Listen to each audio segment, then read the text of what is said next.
This desolate stretch of coast along Namibia's Atlantic shore is one of the most remote and hostile on our planet. The indigenous people, the San, have known it for generations as the land God made in anger. Portuguese sailors in the 15th and 16th centuries called it the Gates of Hell. Its treacherous shores have been the ruin of many a fine ship, and today dozens and dozens of wrecks litter the sands that make it up. Twisted, ruined and rusting, their remains have given this place the name by which it is best known today, the Skeleton Coast. In the autumn of 1935, though, the name earned a more literal meaning. 400 miles, some 643 kilometers northwest of Swakopmund, Namibia, an expedition returning from southwest Africa came across something startling. Pointing out of the shifting sands were sun-bleached bones. It was a human body, but that wasn't all. 7 meters away, 11 kilometers distant, 6 more bodies were found, long forgotten and stripped bare by the harsh winds. Their clothing was reduced to mere scraps.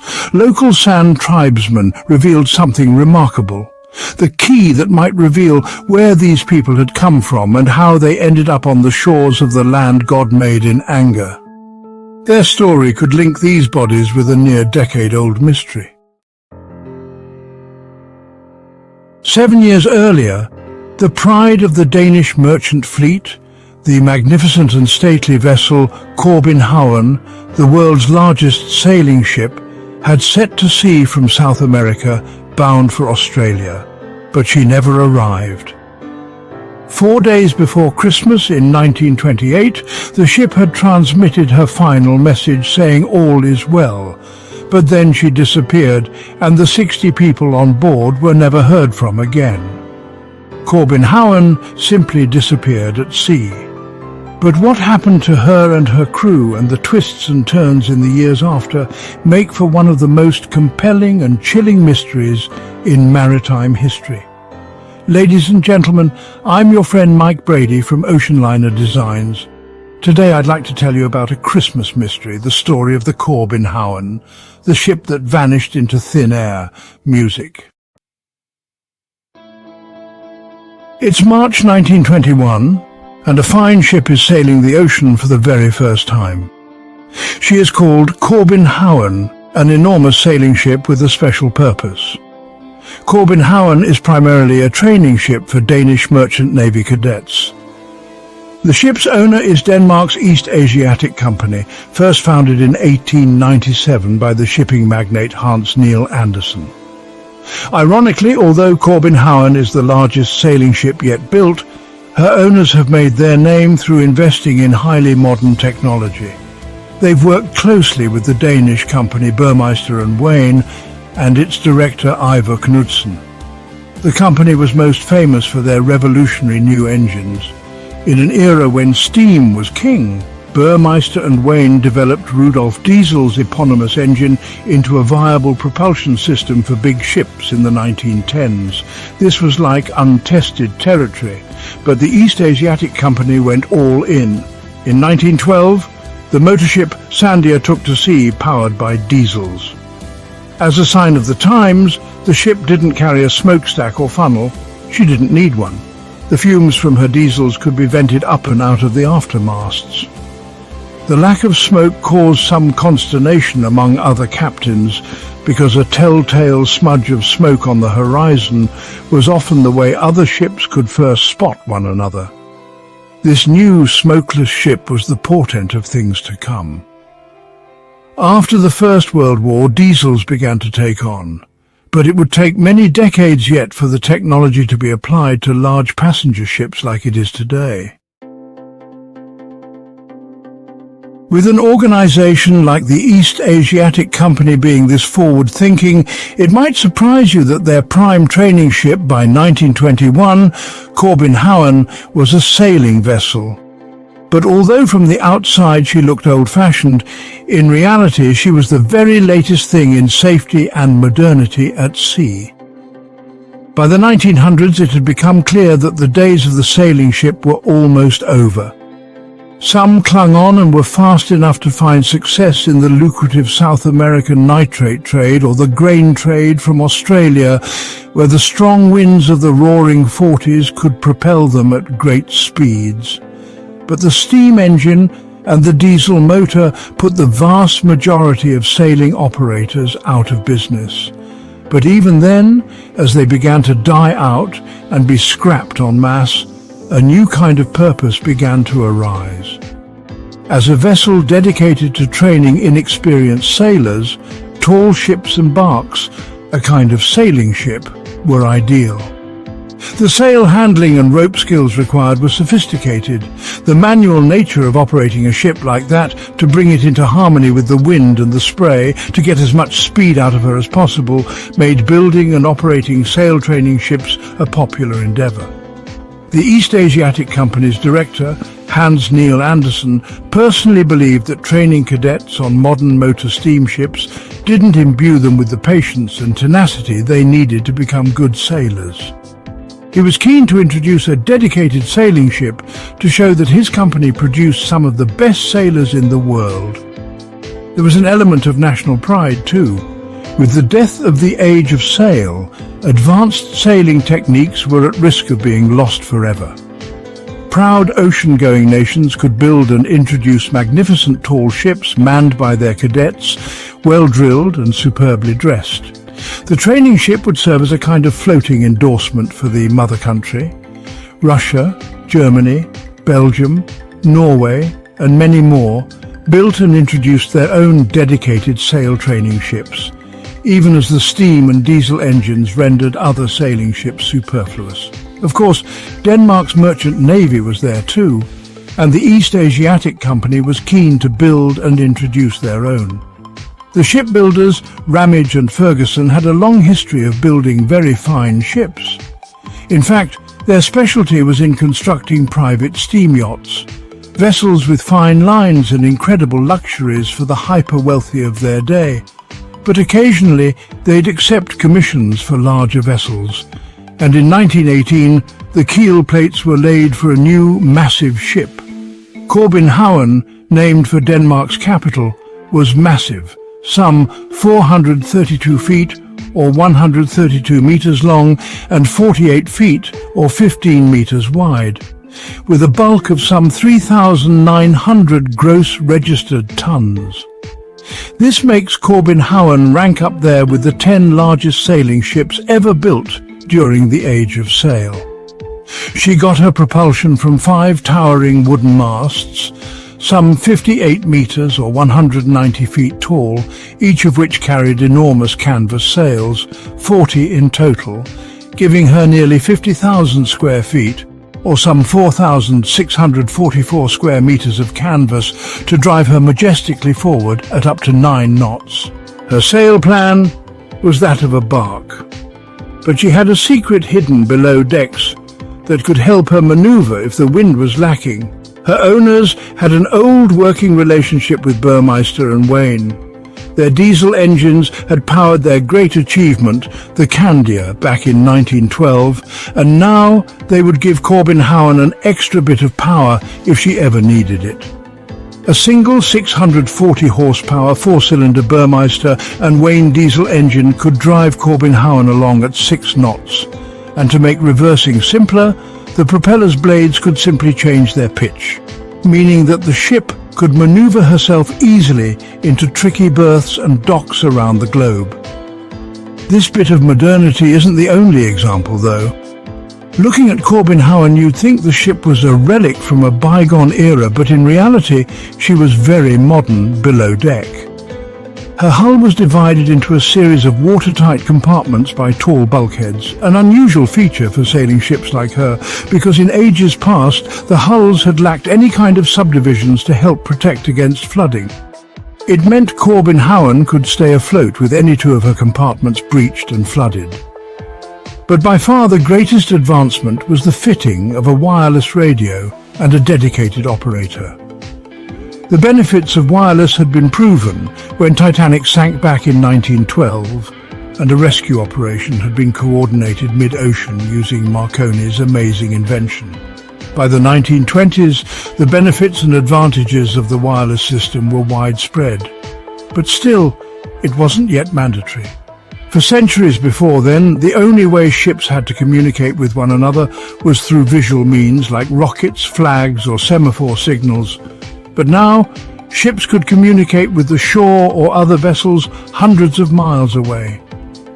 Virtually all major passenger-carrying ships had wireless systems by the 1920s, but still their implementation on other smaller ships lagged.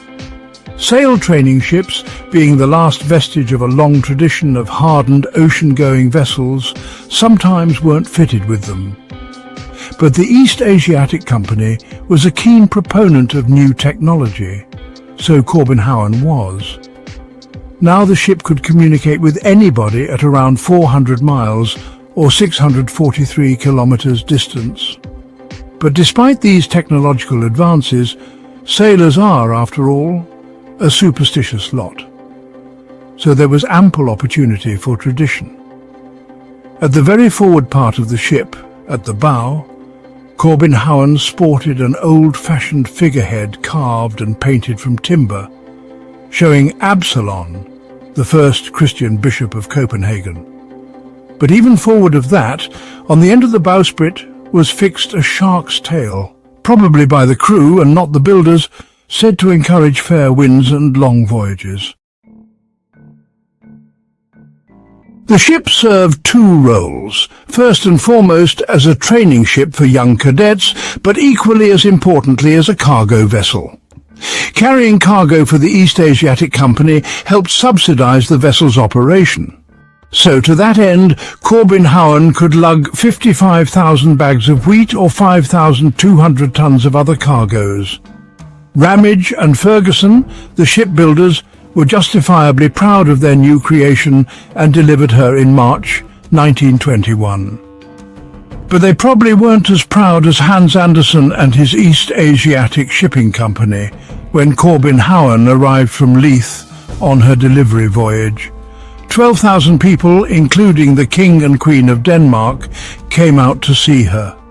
Aside from Isambard Kingdom Brunel's Great Eastern, this was the largest sailing ship ever built in Britain and one of only 7 5-masted barks ever constructed.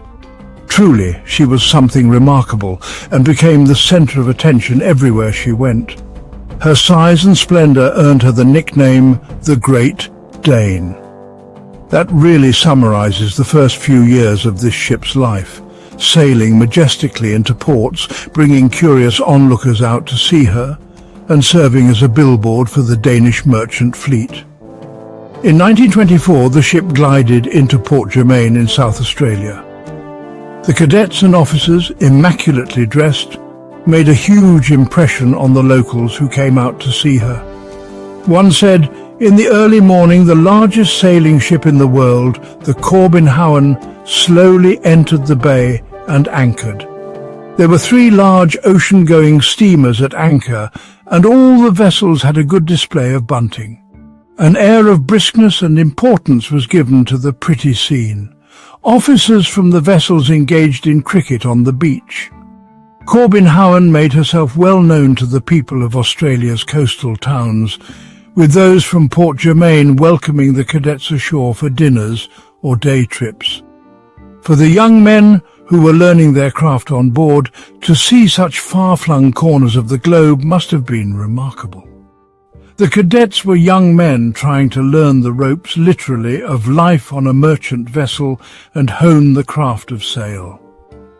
They were likely to end up serving on steam or motor ships, but having a grasp on the basics of sail would see them equipped to serve aboard any other kind of vessel.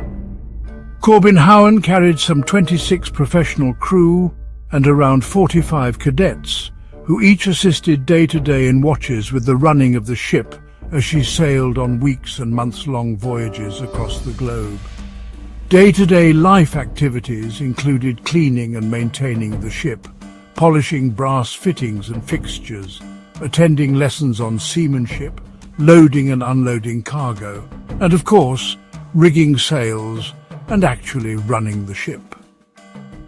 Life became a steady, normal routine for the youths, who typically aged between 14 and 20. They'd have their morning cleaning, watch duties and classes, with some limited free time in between, along with meals and coffee. In her first voyage, Corbin Howen sailed over 38,000 miles, nearly 63,000 kilometers, and life aboard continued with its regular, happy pace. The years passed. There were some dramas. The ship nearly burnt down in 1925 in the English Channel, for example. But aside from this, she was serving her company and her cadets well, each of whom was not just learning to become an effective sailor, but also getting to see the world. Soon, this glorious sailing ship would be seen no more in the world's remote ports, however, because the darling of the East Asiatic Company and the Danish merchant fleet was about to disappear. In 1928, Corbin Howen was under the command of Captain Hans Andersen on her 10th voyage. It had been a long year of the usual voyages. She saw as many varied ports as Chile and Gank, Liverpool and Adelaide, and Bangwangi and Bangkok.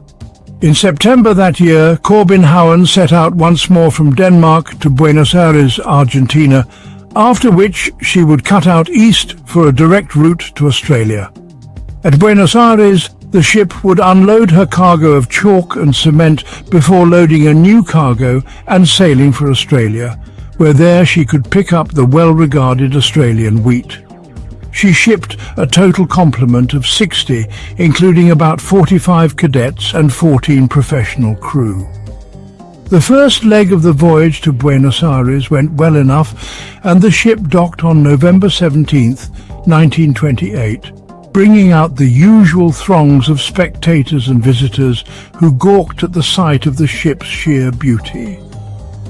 But here, Corbin Howen ran into a slight hitch. Usually, there'd be an easy cargo commission to pick up, but once the ship's crew had unloaded their original load of chalk and cement, none came. It caused a fair delay. After nearly a month of waiting, Captain Andersen had enough and decided to sail to Australia empty. Corbin Howen took on ballast weight, like sand, designed to make up for the lack of cargo and provide some stability, and he set out for Adelaide, South Australia. As Corbin Howen glided out of port with her engine chugging away and her crew beginning to loose the sails, she must have looked a gorgeous sight. But this was the last anybody would ever see of the Corbin Howen and her 60 crew. The voyage should have taken 2 months. It would take Corbin Howen down south, along the so-called Clipper route, where the ship could capture the full power of the roaring 40s trade winds that would carry her east, way under the Cape of Good Hope towards Australia. Her crew, once they left Buenos Aires, wouldn't sight land again until they reached Australian shores more than 60 days later. This route had been popularized in the early 1800s when captains began to compete with one another to reach Australia in as quick a time as possible. By sailing further and further south, captains could cut days off their voyage by swinging down towards Antarctica before shooting back up at Australia. In 1851, the ship Marco Polo became the first vessel to sail from Britain to Australia and back in under 6 months by doing just this. But it was incredibly dangerous. The trade winds would whip up enormous waves and storms could languish for days on end. But even worse, sailing that far south towards Antarctica presented other risks, one which might have actually doomed Corbin Howen. But as the ship sailed quickly and neatly across the South Atlantic Ocean, the crew might have been oblivious to it. On December 21st, 1928, in the middle of the South Atlantic Ocean, Corbin Howen was in touch with the Norwegian steamer William Bloomer via her wireless radio. They were midway between South America and the Cape of Good Hope and making good time. Everything well on board, Corbin Howen told the steamer, They reported that the crew and cadets on board were getting ready to spend a Christmas at sea in just 4 days' time, far from home and alone on the ocean. After a brief exchange of well wishes, William Bloomer steamed on and Corbin Howen was out of range. But 3 months later in Adelaide, Corbin Howen had not arrived. Back then, it was understandable that delays might occur. Ships often got held up for days or weeks in storms and fog. Relatives back home in Denmark began to grow worried. Their young lads were out there somewhere at sea, but the last anybody had heard was months ago when Corbin Howen had radioed that everything on board was well. Their relatives had sent Christmas mail to Australia ahead of Corbin Howen's arrival. But now it sat unopened and unclaimed. Niels Andersen, the East Asiatic Company's director and the ideator for the Corbin Howen, reassured the families that all was well. The ship was probably held up by a storm or maybe picking her way through ice. Maybe they'd even hit a spot of no wind and were motoring slowly along under the power of their engine alone. Supposedly, the ship's captain was renowned for going quiet for long periods, distrusting the wireless and preferring to communicate through more traditional means. It's clear that Andersen was keen to prevent an alarm, but he may have been trying to calm his own nerves just as much. The Corbin Howen was his baby, and he was immensely proud of her. Then, a month later, there came some shocking news. The residents of Tristan da Cunha, a tiny group of volcanic islands in the South Atlantic Ocean, had seen something strange. In January, the missionary had spotted a huge 5-masted bark labouring through the ocean. He reported, "The sea was rough for our boats, and we could do nothing but watch her gradually crawl past and run inside the reefs to the west of the island." She was certainly in distress. She was only using one small jib sail, and her stern was very low in the water. I estimated that she was within a quarter-mile of the shore when we last saw her. Alarmingly, the ship's foremast was broken, but the crew must have been unfazed because they didn't try to land on the island and instead sailed on. Andersen jumped at the news. He ordered one of his company's tankers, the Mexico, which was equipped with powerful diesel engines, to go out searching for a fleet mate. Commanding this search effort was Captain H. Christensen, who'd actually been Corbin Howen's captain for 3 voyages and had been replaced by Captain Andersen that past December. The ship motored off along the same route that Corbin Howen had followed, first reaching Buenos Aires and then cutting out east across the South Atlantic Ocean towards Tristan da Cunha. The East Asiatic Company was in touch with Lloyd's and the British Admiralty, who agreed to assist in the search effort. A British steamer was sent to search some of the more remote stretches of coast. Through the Danish summer, Mexico motored through the ocean. But her crew couldn't find a single thing, neither the entire ship they were looking for, nor a piece of her wreckage. 2 more ships, an Australian steamer and a Norwegian merchantman, had both been chartered by the East Asiatic Company to look for the missing vessel. Christensen on board Mexico began to believe that something had happened mid-Atlantic, and it was likely that the ship had washed up somewhere on the desolate coast of West Africa. A search proved fruitless, with 14 ships having exhaustively scoured every grid square on the map. The ships and their crews were at a loss. In September 1929, 9 months after Corbin Howen had last been heard from, Andersen and the East Asiatic Company got some devastating news. A Finnish shipping company passed on that their own ship, a 4-masted bark named Pippi, had passed by Tristan da Cunha on January 21st. That must have been the ship that the missionary had seen, and at a distance had just miscounted the masts. Andersen was shattered, and he openly wept. His daring ship and its crew were lost at sea with absolutely no trace.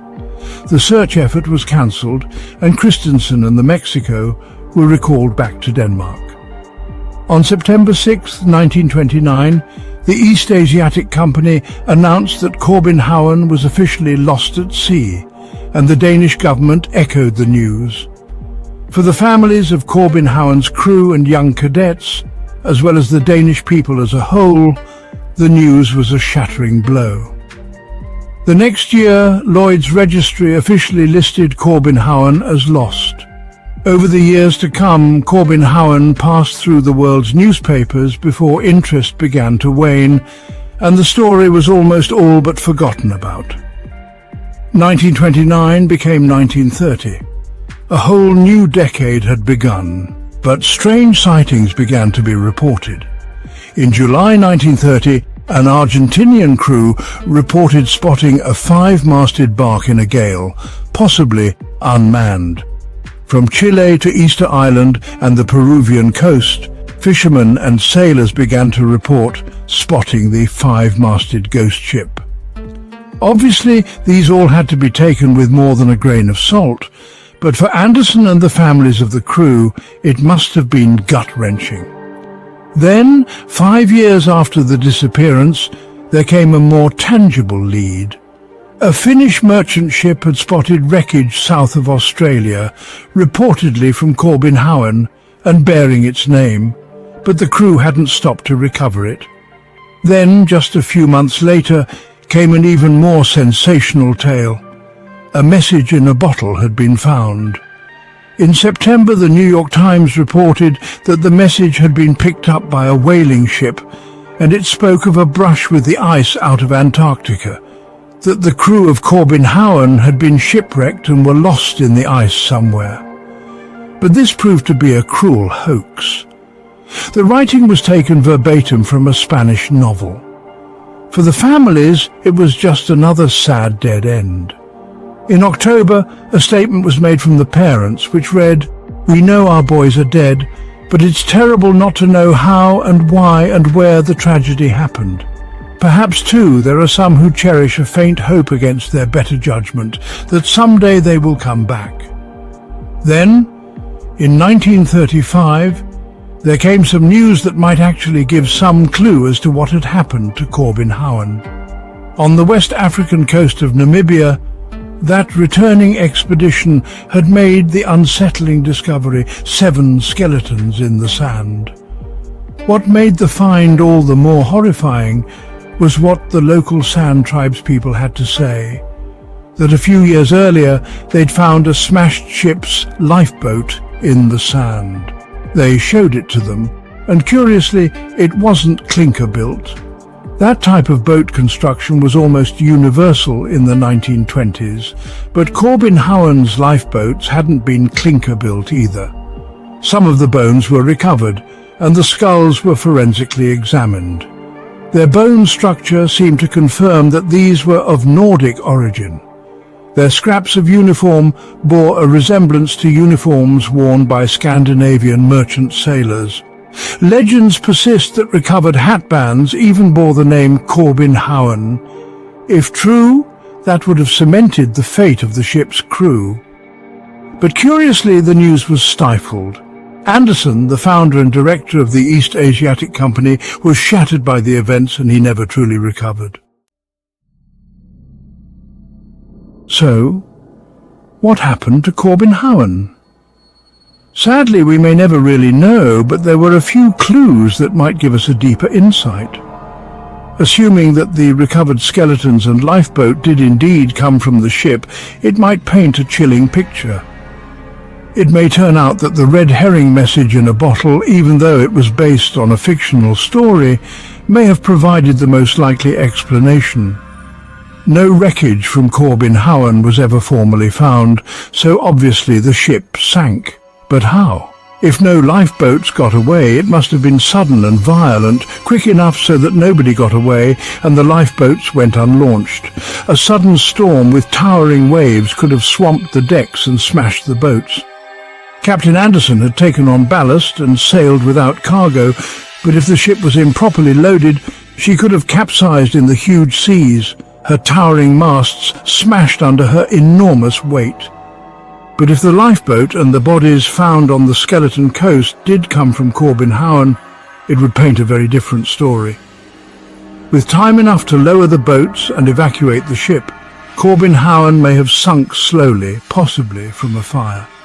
She had, after all, caught alight years earlier, but there is, in fact, a more likely culprit. See, earlier we looked at the Clipper route, the route that takes many ships way south towards Antarctica as they sailed for Australia. It saved a lot of time, but it was extremely dangerous. In the southern hemisphere that December, it was summer. The warmer air temperature in the waters may have had an unforeseen consequence for Corbin Howen. As the ship sailed quietly through the waves, she may have encountered fog or a heavy storm. Moving slowly on, she had been battered by wind and waves, and then maybe encountered one of the most dangerous enemies to ships at sea: icebergs. Ice breaks free from Antarctica as the temperature rises around summer and drifts north in the currents into the South Atlantic Ocean. Some are tiny, but others tower high over the ocean surface. In 1912, Titanic hit an iceberg in a field of ice that had done the opposite, drifting down south from glaciers in Greenland in the summer. In 1929, Corbin Howen probably encountered ice unusually further north in the Atlantic than Captain Anderson may have been anticipating. Now, this is not unusual. Dozens of clippers and migrant ships on the same route went missing over the years. Some, chillingly, were last seen spotted in the vicinity of ice. A collision with an iceberg in a storm could rent open the ship's hull and overwhelm her watertight compartments. Frenzied wireless messages might go unheard, the signal obscured by the heavy storm, or the power put out by the flooding. In the end, one or more boats may have got away from Corbin Howen, but left drifting in the ocean with no alert made, rescue must have seemed like a faint hope. Carried far, far north, one boat might have landed on the West African coast, that isolated piece of land that the natives say God had made in anger. With no food or water, and after a weeks-long open-top voyage, the situation must have been dire. One skeleton had been found miles away from the others, perhaps a lone member of the party striking out in search of water or food, while the others had stayed behind, too weak or beleaguered to follow. In the end, there was nothing to find. Overcome by the elements, they were all lost. Their ship had sunk, and the world was none the wiser. Whatever actually happened to Corbin Howen and her crew, we'll likely never know. Today, we could easily use DNA testing on living descendants from Corbin Howen's crew to match the bones that have been found in Namibia, but unfortunately, the bones have since been lost, probably destroyed. There was some excitement in 2016 when searchers using sonar to scan for the missing jet MH370 made a contact on the sea floor, which turned out to be the hull of a metal sailing ship. Many thought this might be Corbin Howen, but on closer analysis, it was found that the ship was far smaller than the Great Dane, only about 68 meters or 220 feet in length. The truth is, Corbin Howen is still out there somewhere, possibly at the bottom of the southern Atlantic Ocean. We'll probably never know, and the fate of this fine sailing ship, Corbin Howen, will remain one of maritime history's most enduring and tantalizing mysteries.